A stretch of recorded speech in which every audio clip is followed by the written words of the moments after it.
people say human performance is messy and it's difficult. But when you look at accidents and incidents, and I've worked in aviation, but I've worked in other fields as well, it's starting to get sadly predictable, because it is the same types of errors that people make. People forget things. People get distracted. People make a little mistake and they get emotional about that, which can lead to a bigger mistake. I'm an expert in human performance, and I've been studying incidents and accidents all my life. And when you look at it, people are the single greatest factor in the success and or the failure of a system. And we need to support them properly so that they can do their jobs well. Clinicians, not uniquely to other industries and other professions, but they experience a lot of stress, a lot of consequences and expectations of what actions they take, what's going to happen to the patient. And it's a pressured environment. So we're going to look at the brain in conflict, and the parts we're interested in particular is the first one is frontal lobe, where we know it's where the chief executive of your brain sits. Executive functioning, rational thinking, budgeting, planning, managing plans, projects, problem solving, managing projects, debating, discussing, getting on with people. It all takes part in that part of your brain on the whole. In the center, we've got this limbic system, which is a part of the survival brain, reacts to stimuli outside that tells you you're in danger, there's a risk, or there's an opportunity and you need to take action. Just above that, another body called the cingulate gyrus, which you know has got a role in putting emotional meaning into the experiences that we have in life. And we know that from scanning again, that it's the cortex, the neocortex, or the frontal lobe in particular, that does the thinking part. But over a period of time, this limbic system in the center said, hey, I want to do some thinking as well, and pushed out a bundle of nerves called the uncinate fasciculus, also reached the cortex. So what we have now inside your head is two thinking brains. Firstly, we've got the logical part up here in the frontal lobe, and down here, the emotional part. And these are two independent thinking brains, and they don't need each other. The limbic system in the center there was fully formed when you were born, already ready to go, ready in action. Whereas the frontal lobe, it takes up to about 26 years old before it's fully formed. So being aware of the way they think, sometimes irrationally, emotionally under pressure, worrying about what will happen if I do make a mistake, what will my colleagues think about me, how do I solve this problem, if I need support and help, where do I go to? So it's important for doctors to be able to say, okay, there's a way of stepping back from this, observing, getting some perspective and saying, is this really the case? It's no good panicking when you're going to make those decisions. You need to be in a logical, safe, calm, stable frame of mind. Emotions are a really hard thing to control when you're under pressure. I think because your mind just starts to go crazy when you're not in control of situations. So what I try and do is separate my emotions. So I kind of decide my competition plan 3 days before the competition, so that when I'm actually trying to perform, it's very much it's a process. Everything's pre-decided, and I've got a task that I'm just trying to achieve. I think I accept that I have to fail to know how to do something well. I mean, I have to make many mistakes to succeed. These aren't major mistakes, but when I'm going down the track, going round a corner, there could be lots of paths that I could take. So I have to work out which is the fastest line. You'll never have a perfect run, no one does. The key is to get back on line the fastest. So whenever you're making mistakes, it's being able to think, I've got plan B or plan C, and you just switch very seamlessly to that other plan. Who amongst you would consider embarking on a adventure to row across the Atlantic in a plywood rowing boat, with the prospect, as happened in this case, of spending most of that journey on your own? Our next speaker did exactly that. I'm delighted to introduce Deborah Searle.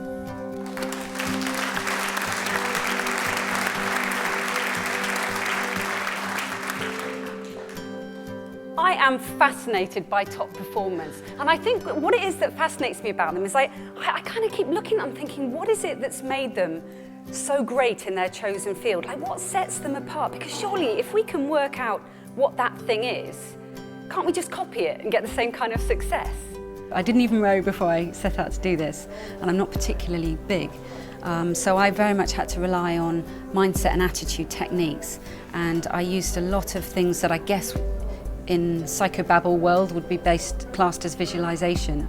But I found I had to tailor them to myself and to use them repeatedly in order to get them to become powerfully available in the times when I really needed them. So I started this little choose your attitude exercise where at breakfast time in the morning, I'd written choose your attitude on those blue arrows, and that was what I looked at as I rode every day. And I'd sit there and go, right, come on Debs, choose your attitude, which one is it going to be today? And I'd make myself pick one, although it had to be a positive one because negative ones were banned from the boat. And it was so hard to think of one. I'd be like, optimism, you know. But then the next bit of the exercise, I had to list out loud all the reasons to be optimistic. Like, you know, maybe I'll do more miles in this 24 hours than I've done on any other day, or maybe I'll see some incredible marine life I haven't seen before. And generally, by the end of breakfast, I feel pretty optimistic. If doctors can get into this habit of choosing an attitude before they go into contact with a patient, the attitude always has to be picked depending on the patient case, I suppose. But I think, you know, making a rule that it's always got to be a positive rather than negative attitude, and be conscious of, am I going into this with any kind of positive attitude, or am I already thinking negatively about it? But attitudes such as, you know, patience or enthusiasm would be, I would imagine, I'm not a doctor, but I would imagine would be really helpful ones. My name is Ben McBean. I'm a 27-year-old from Plymouth. I was a Royal Marines Commando, and I was here today to talk about my life-changing injury. So I lost my left arm and right leg in Afghanistan, and just how I've coped ever since. Ladies and gentlemen, please give a big welcome to Ben McBean.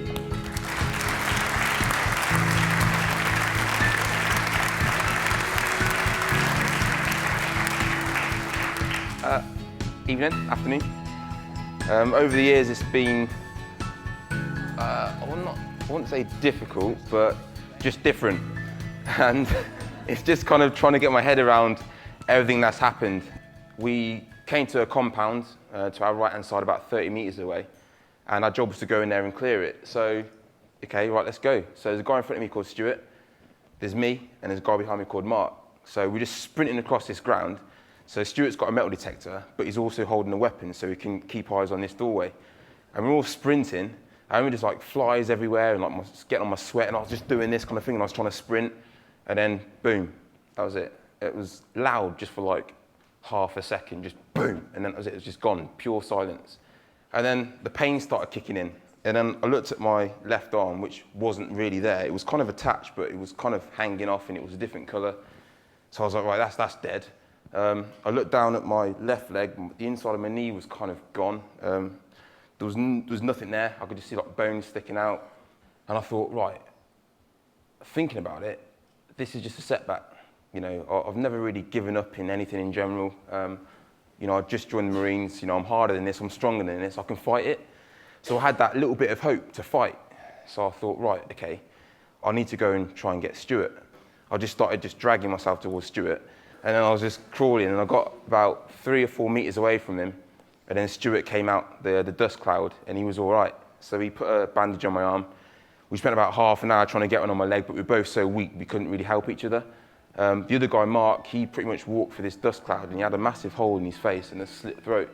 And he was just like a film, like a zombie movie, like he came running over, and we was just like, wow. So we got in this huddle, and we just kept each other alive.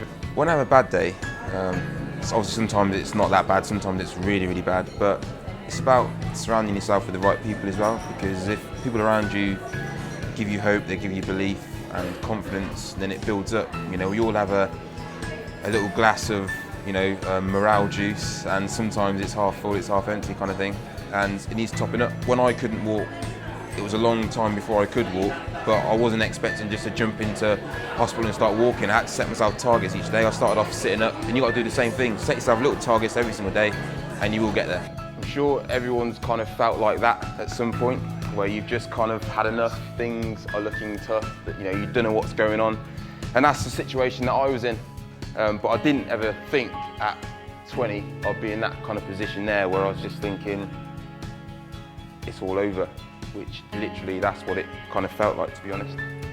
I rely on my family, my friends' hope and you know, their laughs. You know, I need it. When they give me hope and strength and courage and all that kind of stuff, I can then pass it on. You know, I don't just absorb it all and just keep it to myself. I use it to help others as well. So it all works together, and as a unit, you know, you've got a bunch of good people, all happy, and everyone gets on. If 85% of top performers' success could be attributed to the attitudinal-based stuff, then surely we've got to find more ways to bring it into the way we train our employees, the way we talk about it in our team meetings. because I'm convinced if we can choose the right attitude and get our employees to do the same, anything, absolutely anything is possible. Thank you.